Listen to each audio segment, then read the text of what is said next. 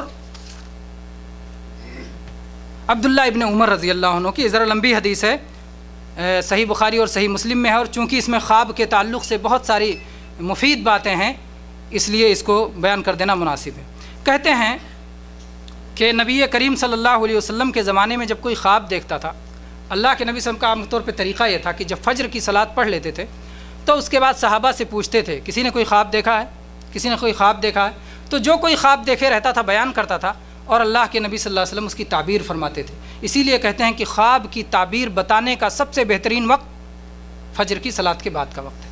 یہ تعبیر بتانے کا سب سے پیارا وقت ہے اور سب سے اچھا وقت ہے۔ تو کہتے ہیں کہ میں نے بھی تمنا کیا کہ میں بھی کاش خواب دیکھوں، ہاں خواب دیکھنے کی تمنا میں نے بھی تمنا کی۔